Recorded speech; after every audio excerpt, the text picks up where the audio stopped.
Karen had always been a woman of certainty. She liked her routines neat and her surroundings under control. Every morning she woke up early, walked to her kitchen for a cup of coffee, and then stepped outside her townhouse to inspect the front yard. She believed the grass should always be trimmed, the flowers watered, and the pathway spotless. To her, the neighborhood was not just a place to live, it was a stage. Everyone had to play their part, and she thought she was the one making sure the play looked perfect. She was part of the Homeowners Association, better known as the HOA, and she was one of its most active voices. If someone left their trash can out too long, Karen noticed. If a child's bicycle was left in the driveway overnight, Karen wrote it down in her little notebook. If a neighbor's curtains were mismatched, Karen had something to say about it at the next HOA meeting. Some neighbors rolled their eyes at her ways, but others respected her for her sharp memory and dedication. For Karen, rules were not just rules. They were proof that life was in order. On one particular afternoon, the air was calm, and the sky was painted with shades of orange as the sun began to lower. Karen had returned from shopping holding a bag of groceries. She walked confidently toward her townhouse, humming a little tune. Her hand carried a key that she called the master key. It was given by the HOA for emergencies. Karen believed it made her role more important. After all, only a few people had one, and she saw it as a symbol of trust. As she reached her front door, she slipped the master key into the lock. She expected the familiar click, the sound that told her she could enter her home, but instead the key stopped midway. It did not twist. She frowned, pushed harder, and tried again. Still nothing. Karen's humming stopped. Her face turned serious. "This cannot be right," she whispered. She pulled the key out, looked at it, and then shoved it back in. She twisted left, then right, but the lock resisted her stubborn hands. Her groceries leaned awkwardly against her leg, and she sighed in frustration. "Why now?" she murmured. She tried again and again, but the key refused to obey. For someone else, this moment might have been small, maybe even funny. Locks jam sometimes. Keys wear out. But for Karen, it felt like the ground beneath her had shifted. She had lived in this townhouse for years. She had memorized every detail of the place, from the small squeak of the front gate to the warm creak of the floorboard near the kitchen. And now the one thing that should work without question, the key, had betrayed her. Her hands trembled. She pulled the groceries aside and set them carefully on the porch. Her heart beat faster as she thought, what if the lock was changed? What if someone made a mistake? What if this is no longer mine? The thought unsettled her. She had always fought for control, but here she was, powerless in front of a locked door. As the minutes passed, Karen's attempts grew louder.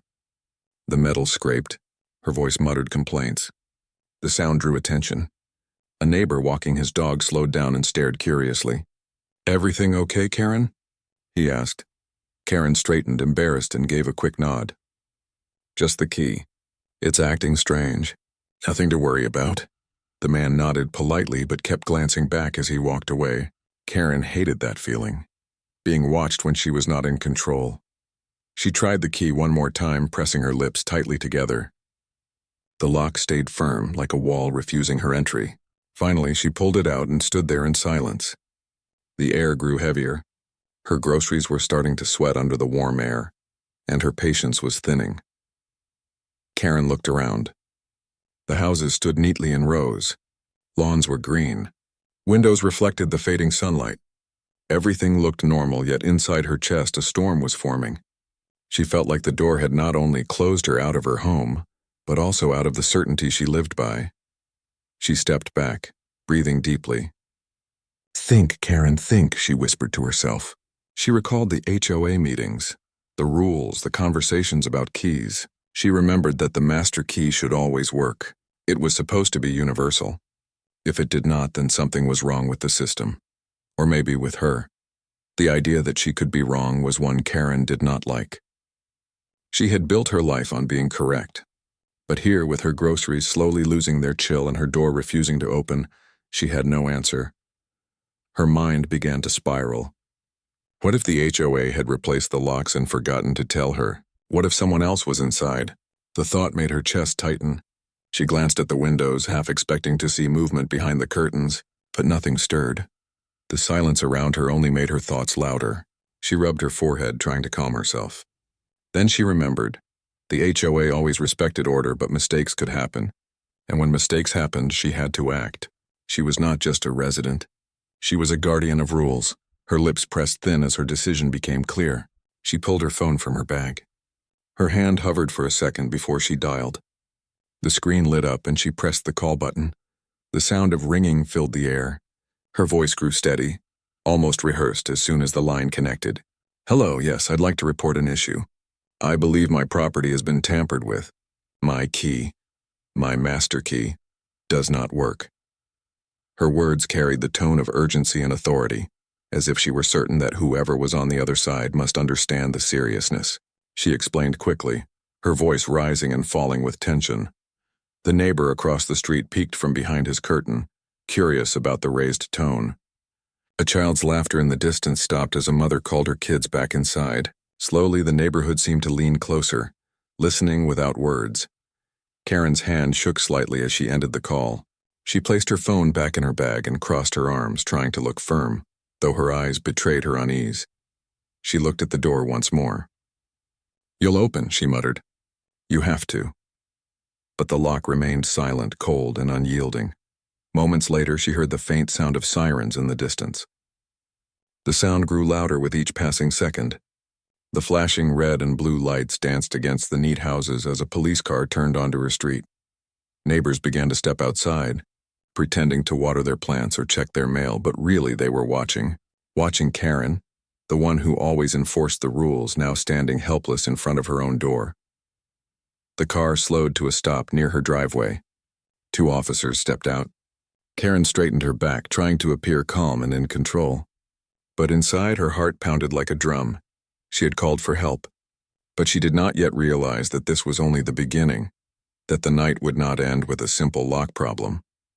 It would end with her shouting words no one expected. "I live here."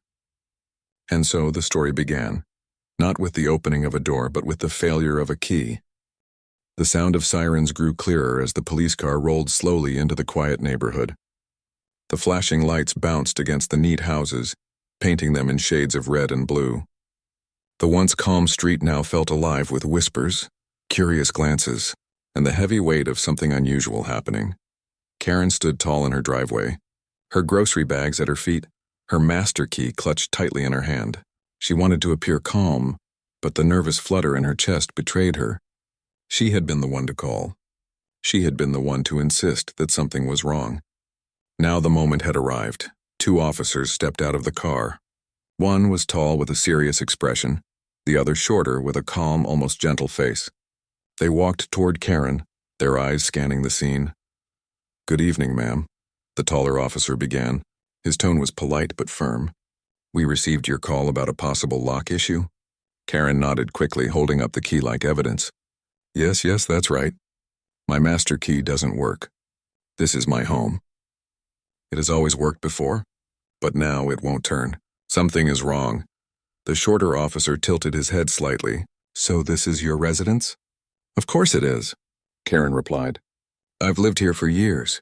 Everyone knows me. I take care of this neighborhood.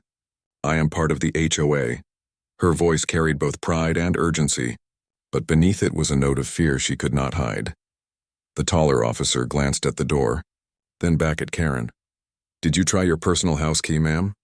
Karen froze for a moment. She blinked, then shifted uncomfortably. "Well, this is the master key," she repeated, as though that should have explained everything. "It should work on any lock here. I shouldn't need another." The officers exchanged a quick glance. The neighbors, who had been slowly gathering at the edges of their yards, leaned a little closer. The quiet community that usually respected privacy now watched with wide eyes. Karen felt the pressure of their stares. She straightened her shoulders. "I called because I believe something has been tampered with. Maybe the locks were changed by mistake, or worse, someone may have entered without permission." The shorter officer spoke gently. "We understand, ma'am. But before we make assumptions, can you show us proof of residency? Maybe an ID with this address?" Karen's lips pressed tightly together. Proof. She had never expected to be asked for proof in front of her own house. She reached into her bag and pulled out her wallet. Her hands trembled slightly as she searched for her ID.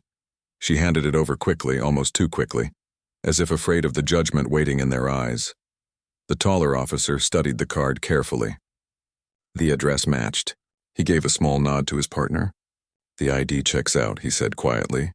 Karen felt a wave of relief, but only for a moment. The lock was still the enemy, still mocking her. She pointed toward the door. See, look for yourself. The key doesn't work, try it. The shorter officer stepped forward, taking the key from her hand. He inserted it into the lock and twisted. The metal scraped, stiff and unyielding, exactly as Karen had described. He tried again, then shook his head. It's not turning. Karen folded her arms, her face filled with vindication. I told you. Something is wrong. The taller officer stepped closer, kneeling to inspect the lock. He examined it carefully, then stood. It doesn't look damaged. Maybe the key is worn down. Do you have the original house key, ma'am? Karen's heart raced again. She opened her bag and shuffled through her things. She pulled out her familiar house key, the one she used daily. Her hands shook as she pressed it into the lock. For a brief moment, she prayed it would turn smoothly, proving everything was still normal. But when she tried, the lock resisted again. Her face paled. No, this isn't right. She twisted harder, but the key only scraped louder. It was as if the door itself had chosen to deny her. Behind her, whispers rose from the neighbors. Some exchanged confused looks, others whispered theories. Children peeked from behind their parents' legs. Curious about why Karen, the woman who always reminded others about rules, could not enter her own house. The shorter officer placed a hand gently on Karen's arm. Please don't force it, ma'am. We don't want to damage the lock. Karen pulled her hand back quickly, her pride stinging. But this is my house. I know how this lock feels. Something is wrong. This has never happened before. The taller officer's voice grew more serious. We understand your concern, but we need to remain calm. Sometimes locks change, sometimes mistakes happen. We'll figure this out. But Karen's mind was spinning. To her, it wasn't just a lock. It was her place, her order, her proof of belonging. Without access, she felt like a stranger in the very space she had controlled for so long. Her voice cracked as she whispered almost to herself. Why won't it let me in? The officers shared another glance. They were used to difficult calls, but this one was different. This was not about crime or danger. This was about a woman who truly believed her identity was being questioned by a simple door. The shorter officer spoke carefully. Ma'am, do you have any neighbors who can confirm that you live here? Karen looked around. The neighbors were watching, but none stepped forward. Some looked sympathetic, others uncomfortable. They had all experienced her sharp words before, her strict reminders of rules and regulations. Now faced with her vulnerability, they did not know what to do. Karen's chest tightened. She wanted someone to speak for her, someone to tell the officers she belonged. But the silence was louder than any answer. Her frustration bubbled over. She turned to the officers, her voice louder now. I live here. This is my home. I have lived here longer than anyone. I care about this place more than anyone. The words echoed down the street. The neighbors shifted awkwardly, their curiosity mixed with discomfort. The taller officer raised his hand slightly. Ma'am, please stay calm. We don't doubt you. We're just trying to understand. But Karen could not calm down. The longer she stood outside, the more she felt the ground slipping beneath her. Her control, her certainty, even her reputation. All of it seemed to unravel with every stubborn turn of the key. Her voice grew shaky. You don't understand. This house is part of me. If I can't enter, then who am I? The officers paused. In that single line, they heard not just frustration, but fear. Fear of losing place, fear of being forgotten, fear of not belonging. The shorter officer softened his tone even more. Ma'am, we'll help you. Let's figure this out together. But you need to trust us. Karen closed her eyes for a moment, breathing heavily. She wanted to believe them. But the sight of the locked door filled her with anger and sorrow. It felt like betrayal from a silent friend. The neighbors continued to watch, whispering quietly. To them, this was a strange scene. To Karen, it was her entire world crumbling. The officers guided her gently to the porch step. Let's sit for a moment, the shorter one said kindly. Karen sat down stiffly, her groceries beside her, the master key heavy in her palm. The evening sky darkened and the first stars began to appear. Yet for Karen, the world had never felt so uncertain. Her voice was softer now, almost broken. I only wanted to go inside. The taller officer looked at her, then at the silent house, and then back at the woman who had once been so certain of everything. He sighed quietly. "Sometimes, ma'am," he said, "the hardest doors to open are the ones we believe will never close." And in that moment, as the night wrapped around them, no one realized that this was not the end of Karen's ordeal. It was only the beginning. Because soon, in her desperation to prove herself, she would make a mistake that would leave the entire neighborhood in shock, and she would shout the words everyone would remember. "I live here." The evening air grew cooler as the last light of the sun disappeared behind the roofs of the neighborhood.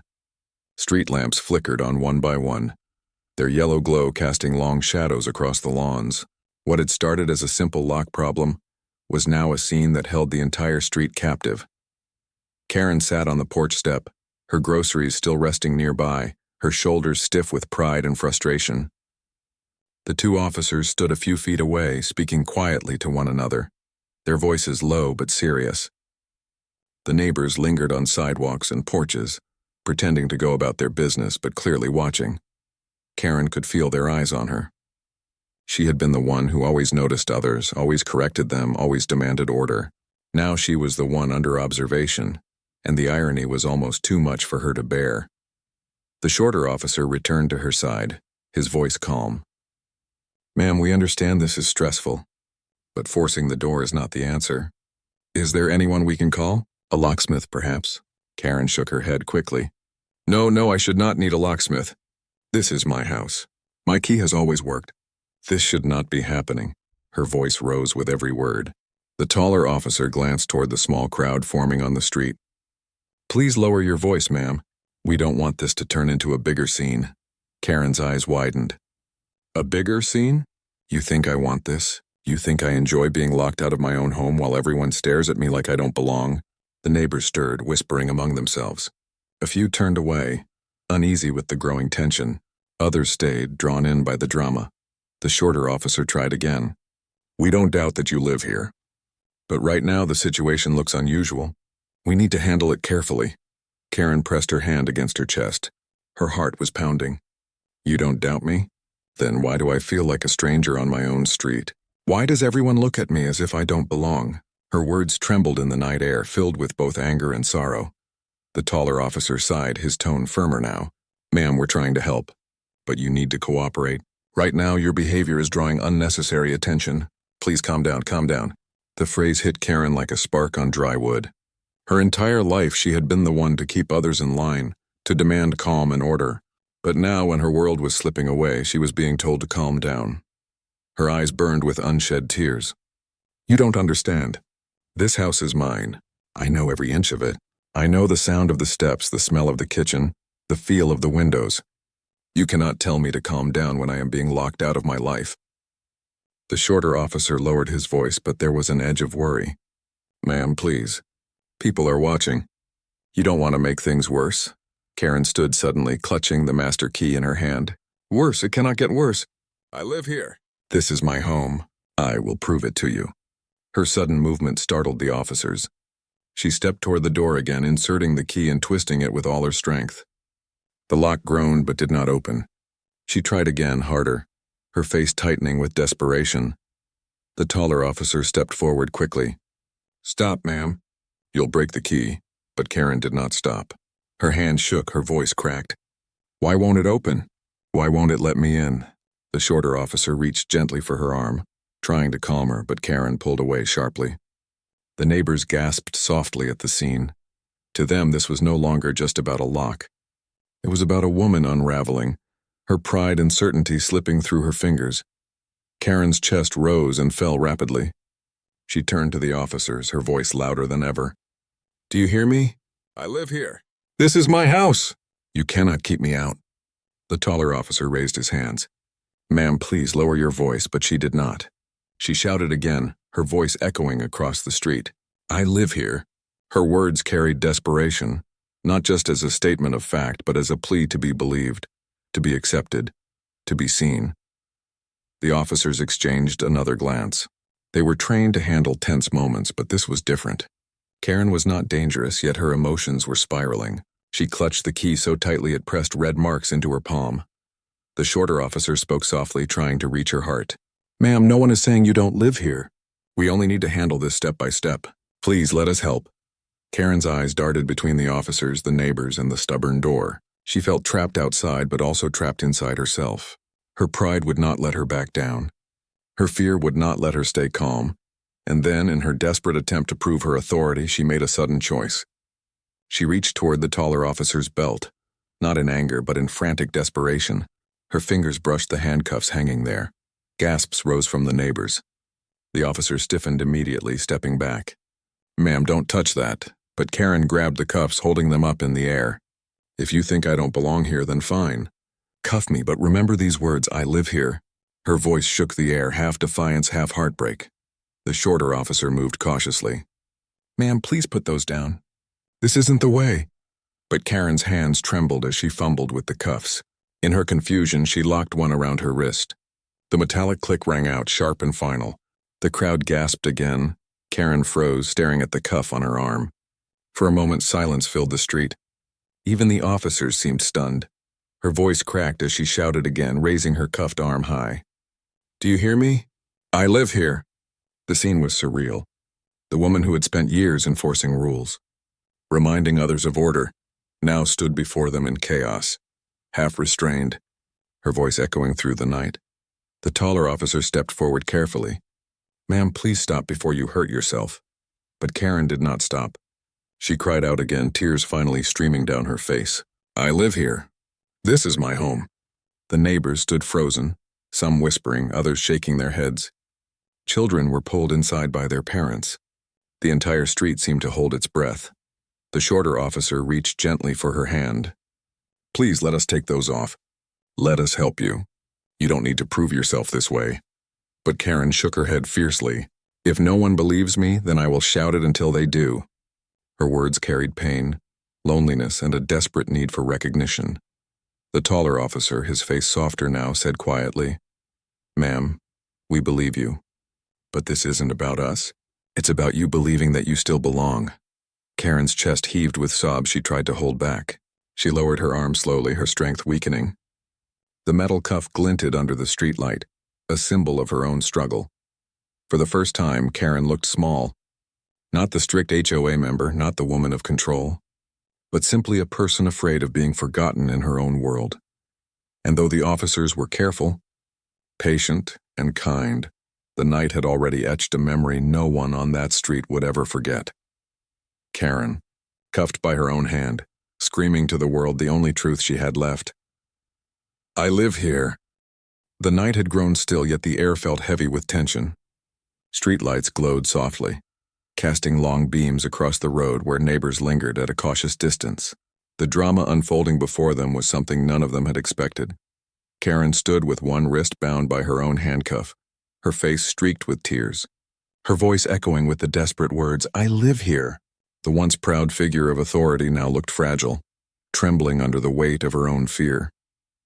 The two officers remained steady, careful not to escalate the moment.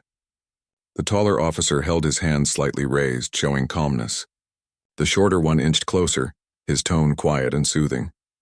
"Ma'am," he said gently, "please, let us take that off your wrist. You don't need to prove yourself this way. We believe you." Karen shook her head, her chest rising and falling rapidly. "No, nobody believes me. They think I'm some stranger standing outside a house I don't belong to. But I do. This is mine. It's all I have." Her voice cracked, breaking through the silence of the street. The neighbors exchanged glances. Some felt pity, others discomfort. For years, Karen had been the woman who corrected them, who reminded them of rules and order. Now she was the one begging for recognition, the one pleading not to be erased. The taller officer stepped closer, his voice steady. "Ma'am, listen to me. No one is saying you don't belong. But this," he gestured to the cuff on her wrist, "this will only hurt you. Let us unlock it. We'll sort out the door problem together." Karen stared at the officer, her eyes glassy. For a moment, she looked like she might give in. But then her gaze darted to the watching neighbors. Their whispers pricked at her pride. She could not let them see her weak. She could not let them think she was defeated. She pulled her arm closer to her chest. "If I let you take it off, they'll all think I was wrong. They'll think I don't belong here at all." The shorter officer crouched down slightly so his eyes were level with hers. His voice carried patience as though speaking to a frightened child. "What people think doesn't change the truth. You know you live here. You know this is your home. That's what matters. Karen's lips trembled. She wanted to believe him, but doubt gnawed at her heart. The lock, the silence of her neighbors, the weight of her own pride. It all made her feel like the home she had guarded so fiercely was slipping away from her. For years, Karen had lived with rules. Rules gave her strength. Rules gave her purpose. But tonight no rule could save her. No rule could explain why her own door had turned against her. Her shoulders sagged. "Do you know why I care so much?" she whispered, almost too quietly for anyone to hear. The shorter officer tilted his head. "Why, ma'am?" Karen looked down at her trembling hands. "Because this house is the only place that has ever felt like mine. I fought hard for it. I worked for years. I never wanted anyone to think I didn't belong. So I made sure everything was in order. I thought if I kept control, nothing could ever push me out." Her voice softened, filled with raw honesty. "But now, one key, one lock, and I feel like a stranger in my own life." The officers listened silently, giving her space to pour out words she had kept hidden for so long. The neighbors, too, stood quieter now. For the first time, many of them saw Karen not as the strict enforcer of HOA rules, but as a lonely woman desperate for belonging. The taller officer finally spoke. "Ma'am, you are not a stranger. This house, this street, it has been your life. A key does not erase that. Locks can be fixed. Doors can be opened. But you remain the same person inside." Karen's eyes welled again. But this time the tears carried less anger and more relief. The shorter officer reached gently for the cuff still hanging from her wrist. "Let us remove this, please. Trust us. You don't need to prove anything with chains." After a long pause, Karen slowly extended her arm. Her pride resisted, but her heart was too tired to fight. The officer took the key to the cuffs and carefully released the lock. The metal fell away, clinking softly against the porch step. Karen rubbed her wrist, staring at the faint red mark left behind. For the first time all evening, she felt the weight of her actions. She had trapped herself while trying to prove her freedom. She had shouted her truth so loudly that it drowned out the quiet truth already known by her own heart. The taller officer picked up the cuff and placed it aside. "There, better?" Karen nodded faintly, though her face carried shame. I didn't mean for it to go this far." The shorter officer offered a small smile. "Sometimes when we are afraid of being forgotten, we hold on too tightly. It doesn't make us bad. It just makes us human." The neighbors shifted again, some lowering their eyes. A woman across the street whispered to her husband. She only wanted to be heard. For the first time, there was no judgment in the whispers, only understanding. Karen sat back down on the step, exhausted. Her grocery bag still rested nearby, the milk now warm, the bread slightly crushed. Everything looked ordinary, yet nothing felt the same. The taller officer asked, "Do you want us to call a locksmith now?" Karen hesitated. Her old pride wanted to say no, to insist she could solve it herself. But tonight had already shown her that sometimes pride only built higher walls. She exhaled slowly. "Yes, maybe that would be best." The shorter officer nodded and stepped aside to make the call. Karen looked around the street. Neighbors still watched, but their eyes no longer carried the sharpness she feared. Instead, they saw her humanity, the same humanity they all carried, hidden beneath daily masks. A neighbor, the same man who had earlier asked if she was okay, walked over slowly with his dog. He gave her a gentle smile. "Karen, if you ever need help, you can ask. You don't always have to handle everything alone." Karen blinked, surprised by his kindness. For years, she had kept herself distant, building walls of rules instead of bridges of friendship. Maybe tonight was not just about a failed key. Maybe it was about unlocking something inside herself she had kept closed for too long. She whispered, almost to herself, "I only wanted to belong." The neighbor nodded softly. "We all do." As the locksmith was called and the officers stayed nearby, Karen sat quietly, the weight of her pride slowly lifting. For the first time, she felt the street not as a stage she controlled, but as a place filled with people who shared her same longing for belonging. The lock would be fixed. The door would open, but the lesson of the night would remain.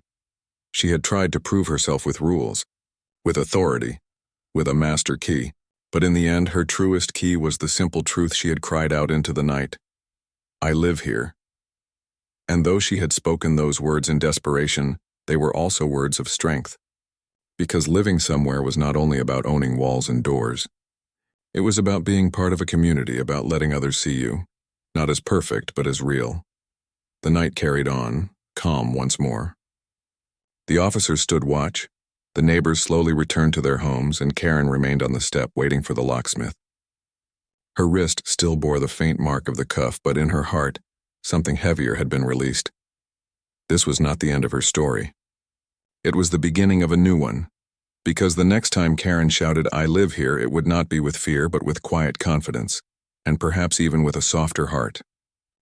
The street had grown quiet again, though a soft tension still lingered in the air. The neighbors who had stayed to watch now whispered less, their voices low, their eyes no longer filled with judgment but with curiosity and a touch of sympathy. The flashing lights of the police car painted the walls of the houses in shifting colors, a reminder of the strange night they had all witnessed. Karen sat on the front step, her groceries beside her, her wrist sore from the handcuff. She was tired, more tired than she wanted to admit. The weight of the evening pressed down on her shoulders, heavier than the bags she had carried home from the store. The taller officer stood a few feet away, his hands folded calmly. The shorter officer had just finished speaking on the phone. He walked back, his tone steady but reassuring. "Ma'am, the locksmith is on his way. He'll be here in about 20 minutes. Karen nodded, her lips pressed tight. She wanted to respond with confidence, to say she could have called one herself, but the words didn't come. Tonight had taken something out of her. Pride no longer gave her the same strength. A cool breeze drifted through the street. The sound of leaves rustling filled the silence. Somewhere down the block a dog barked and was quickly hushed.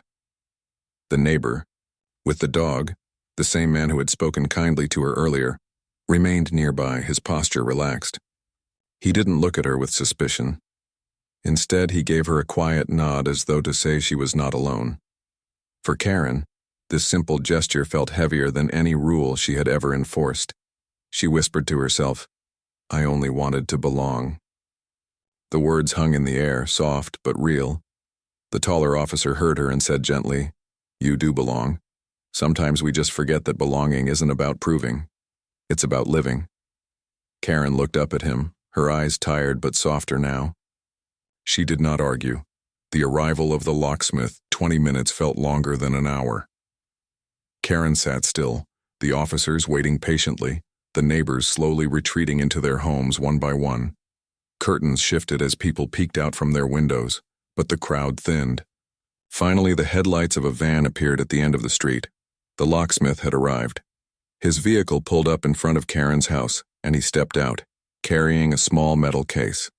He was a middle-aged man with a kind but focused face. "Evening," he said simply, walking toward the porch. His voice carried the calm of someone who had seen many late-night emergencies. "You locked out?" Karen nodded stiffly, her pride still prickling, though much weaker now. "Yes, my key didn't work." The locksmith tilted his head. "That happens sometimes.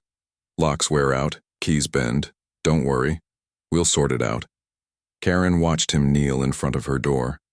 He studied the lock carefully, inserting tools with practiced ease. The metallic clicks filled the night as he worked. The officers stood nearby, their presence still steady. Karen sat on the step, her hands clasped in her lap. She stared at the locksmith's hands moving with quiet precision. For years, she had believed that control came from rules, from enforcing order, from never showing weakness. But here was a stranger, a man she had never met, unlocking her home with calm skill, and she could do nothing but wait and trust. The thought unsettled her, yet also brought a strange peace.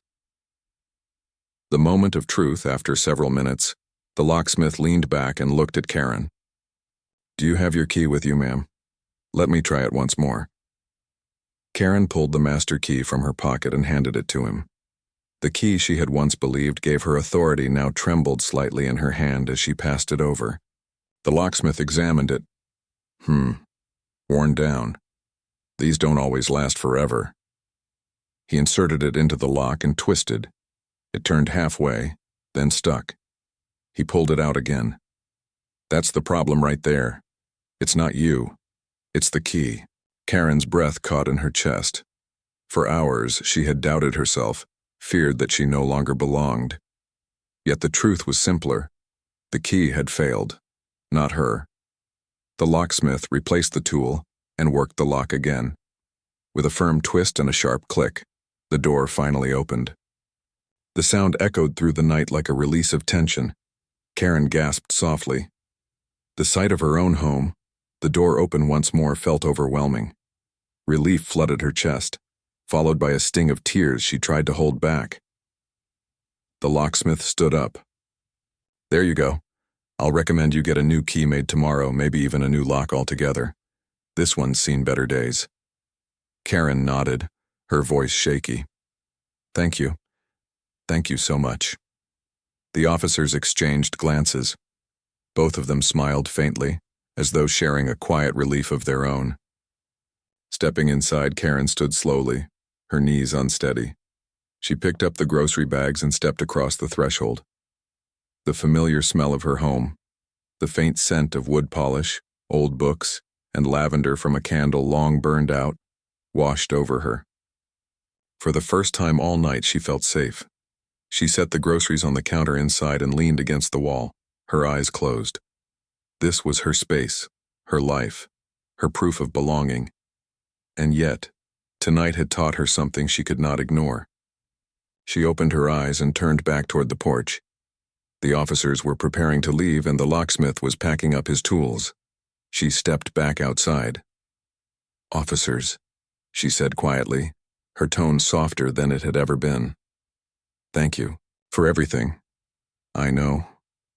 I wasn't easy tonight." The taller officer shook his head lightly. "We all have nights like this. Don't be too hard on yourself." The shorter one added, "Locks fail, pride breaks, but people can always start again." Karen's eyes stung again, but she held back tears. "I'll try to remember that." The locksmith gave her a kind smile.